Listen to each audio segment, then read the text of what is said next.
Bonjour, je suis Isabelle Petit, psychothérapeute d'orientation psychanalytique. À l'approche des fêtes de Noël, parler de solitude n'est pas superflu. Certains peuvent vivre de manière douloureuse cette période. Même si votre famille est présente, que vous êtes en couple, vous avez des amis, ce sentiment peut être vif et générer de la souffrance. Vous vous sentez alors seul, incompris, voire exclu.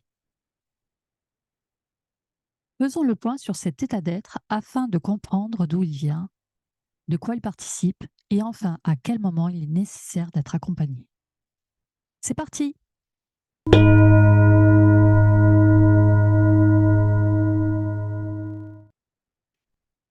La solitude est le propre de l'être humain. Nous naissons seuls, mourons seuls et face aux événements de la vie, nous sommes seuls face à notre vie intérieure. Jacques Lacan a pu énoncer Ce qui parle n'a à faire qu'avec la solitude. il signifiait par là que c'est dans les silences que l'on entend ce qui parle le plus. Par ailleurs, le sujet peut se sentir étranger à son propre discours. Dès que les mots sortent de sa bouche, il ne se reconnaît déjà plus. Il y a quelque chose de l'ordre de ce qui est impossible à dire. Comme le souligne Rainer Maria Rilke, La solitude n'est pas une chose qu'il nous est loisible de prendre ou de laisser. Nous sommes solitude. On peut se donner le change et faire comme s'il n'en était pas ainsi. Mais pas plus. il suffit parfois de peu pour se sentir mis à l'écart, se sentir incompris, s'isoler. Cette attitude de souffrance peut amener vers la dépression ou la maladie, à une certaine précarité, voire une rupture des liens sociaux. On peut alors plus parler d'isolement que de solitude. Mais comment est définie la solitude? La solitude peut être abordée selon différents angles, philosophiques, anthropologiques, littéraires, sociétales, psychanalytiques. Pour Mélanie Klein, le sentiment de solitude serait une aspiration secrète de l'être humain, celle d'être compris sans avoir recours à la parole. La solitude se définit différemment selon qu'elle soit choisie ou subie. Ainsi, quand une personne choisit la solitude, cela peut être dans l'objectif de se ressourcer, de se reconnecter à sa vie psychique et d'être dans la créativité. C'est un moment nécessaire pour retrouver le calme intérieur et être productif. C'est un moment du vivant. Christian Bobin pouvait en dire ceci. Je crois ne pas être barbare, mais j'ai une sauvagerie. Je peux, j'aime, rester des heures et des jours entiers en ne voyant personne. Or, je ressens la plupart de ces heures et de ces jours-là comme des heures et des jours de plénitude, où je m'éprouve comme relié à exactement tout. En revanche, subir sa solitude, c'est se sentir abandonné, incompris, exclu. Ceci peut générer une coupure des liens sociaux et une immense souffrance. Le sentiment d'exister vacille et peut amener jusqu'à une certaine forme de honte de soi. La peintre Paula Manderson a pu décrire ainsi cette ambivalence. La solitude me rend parfois triste, parfois heureuse. Je crois que cela rend plus profond. On vit moins pour l'apparence extérieure et la reconnaissance. On vit tourné vers l'intérieur. Ainsi, pour certains, la solitude tient d'un besoin. D'un point de vue psychanalytique, on peut différencier deux types de solitude. La solitude ontologique et la solitude composant toute existence humaine, consciente ou non, avec laquelle nous devons composer. La solitude symptôme, quant à elle, se traduit par une souffrance psychique. Elle peut mener à une forme d'isolement et aller jusqu'à la chute du sujet.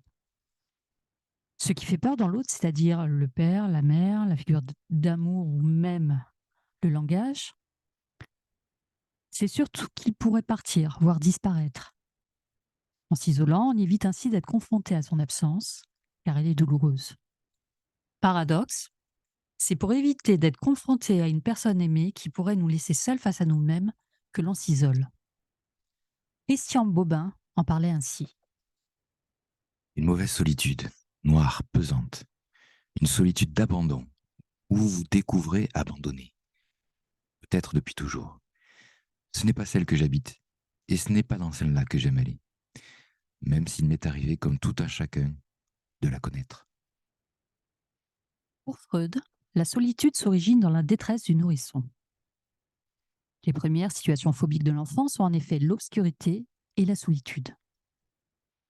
En découle le besoin pour l'être humain, dès le début de sa vie, de trouver une personne qui lui permette de décharger la tension née des besoins internes, physiques et psychiques. Cette rencontre est vitale entre le besoin de décharge et l'être qui le satisfait, nommé l'expérience de satisfaction. Cette détresse du nouveau-né se transforme pour arriver à l'âge adulte à la crainte de l'absence. L'angoisse de solitude est liée à l'angoisse de séparation qui fait résonance avec la détresse du nourrisson. La solitude renvoie à l'inquiétante étrangeté, comme celle que certains peuvent ressentir face au silence ou à l'obscurité, et à une angoisse infantile ravivée. Si l'autre est absent par le regard et la voix, son absence peut devenir omniprésente. Le moi vacille. Dans son article Se sentir seul, Mélanie Klein établit une recherche sur la source du sentiment interne de solitude. Celui-ci renverrait à une défaillance d'intégration du moi. En effet, dans sa prime enfance, le sujet est confronté à des angoisses destructrices.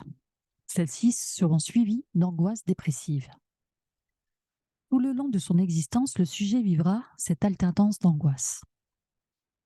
Ce qui permettra au jeune enfant de les équilibrer sera l'introjection du bon objet, c'est-à-dire l'intégration d'une représentation psychique d'une figure d'attachement aimante et sécurisante.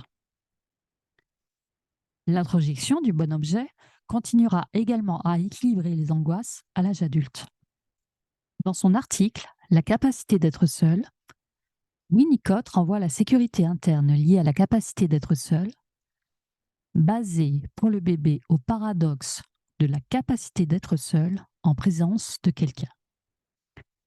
Cela suggère pour le petit enfant que la présence de la figure d'attachement ne doit pas être dans l'excès d'attention ou d'inquiétude.